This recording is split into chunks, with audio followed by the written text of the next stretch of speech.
تبلیغی جماعت پر اعتراضات اور جوابات۔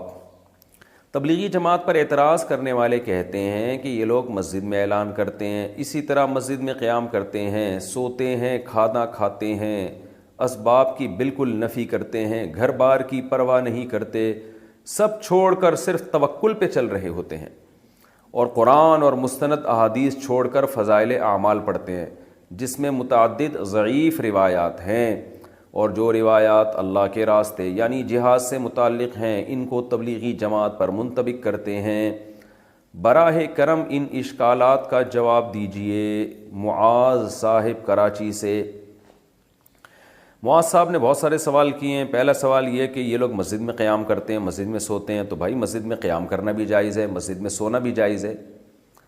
حضرت علی رضی اللہ تعالیٰ عنہ مسجد میں ہی تو آرام فرما رہے تھے جب رسول اللہ صلی اللہ علیہ وسلم ان کے پاس گئے، تو مسجد نبوی کی مٹی آپ کے رخسار مبارک پہ لگ گئی تھی، تو اسی پہ نبی صلی اللہ علیہ وسلم نے ابو تراب سے آپ کو خطاب کیا ہے، مٹی والے۔ حضرت عمر نے ساری زندگی کے لیے اپنی کنیت ابو تراب ہی کر دی۔ تو ہاں، صرف سونے کے لیے مسجد میں جانا، گپے مارنے کے لیے مسجد میں جانا یہ ٹھیک نہیں ہے۔ تو تبلیغ والے گپے مارنے کے لیے تو نہیں جاتے نا، وہ تو دین کی تبلیغ کے لیے جاتے ہیں، تو جائز ہے، سونا بھی جائز ہے، قیام کرنا بھی جائز ہے، اعلان کرنا بھی۔ اعلان بھی کوئی بچوں کی گمشدگی کا اعلان تو نہیں کر رہے ہوتے کہ ایک بچہ نیلے رنگ کی لیکر اور پیلے رنگ کا بنیان پہنا ہوا ملا ہے، جن صاحب کا ہو آ کے لے جائیں، تو وہ تو دین کا اعلان کر رہے ہوتے ہیں، تو کوئی حرج نہیں ہے اس میں۔ رہا یہ مسئلہ کہ کھانا کھاتے ہیں، تو مسجد میں کھانا کھانا بھی جائز ہے، ناجائز ہونے کی کوئی دلیل نہیں ہے۔ ہاں، مسجد کے آداب کا خیال کر کے کھانا کھانا چاہیے۔ اعتکاف والے نہیں کیا کھانا کھاتے مسجد میں، اسباب کی بالکل نفی کرتے ہیں وہ۔ اچھا، یہ کہتے ہیں اسباب کی نفی کرتے ہیں، یعنی اللہ سے ہوتا ہے، اللہ کے علاوہ سے نہیں ہوتا۔ تو یاد رکھیں، تبلیغ والے جب یہ کہتے ہیں نا اللہ کے علاوہ سے نہیں ہوتا، تو اس کا مطلب یہ ہوتا ہے کہ اصل کرنے والا اللہ ہے۔ وہ یہ نہیں کہتے کہ اسباب اختیار نہ کرو، اسباب اختیار تو کرتے ہیں، تبلیغ والے بھی تو اسباب اختیار کرتے ہیں۔ رائے میں ڈاکٹر بھی بیٹھے ہوئے ہوتے ہیں، کوئی بیمار ہو جائے گا تو ڈاکٹر اس کا علاج کریں گے، سیکیورٹی کا انتظام بھی ہوتا ہے، پانی کا ٹینک بھی ہوتا ہے۔ اگر وہ اسباب کی بالکل نفی کر رہے ہوتے تو وہ کہتے کہ نہ ہمیں پانی کی ضرورت، نہ واش روم کی ضرورت، بیت الخلاء بھی اللہ کرا دے گا، اور جناب وضو بھی اللہ کرا دے گا، پانی کی ضرورت نہیں ہے۔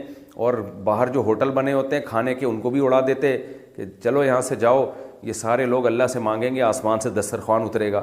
تو ہر چیز کا ایک مطلب ہوتا ہے۔ تبلیغ والے جب یہ کہتے ہیں کہ اللہ سے ہوتا ہے، اللہ کے علاوہ سے نہیں ہوتا، اس کا مطلب یہ ہے کہ اللہ کے علاوہ سے جو ہوتا ہوا نظر آ رہا ہے، اس میں بھی کرنے والی ذات اللہ کی ہے۔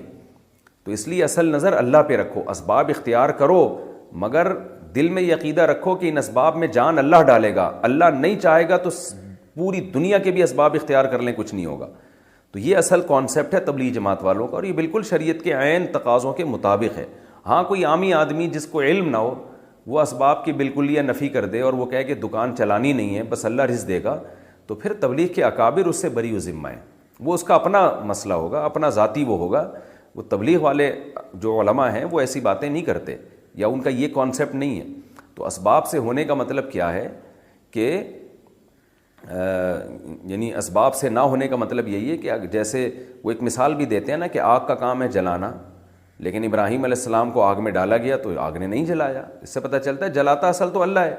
اب اس سے تبلیغ والے کبھی یہ ترغیب نہیں دیتے کہ آپ بھی آگوں میں چھلانگ لگایا کرو، یا چولہا گھر میں جل رہا ہو تو چائے کا برتن رکھنے کے بجائے دودھ اور پتی کھا کے خود اس چولہے پہ بیٹھ جایا کرو تو اللہ اپنی مرضی سے تمہیں بچا لے گا۔ تو کبھی بھی نہیں ایسا کہتے بھائی آگ سے دور بھاگو۔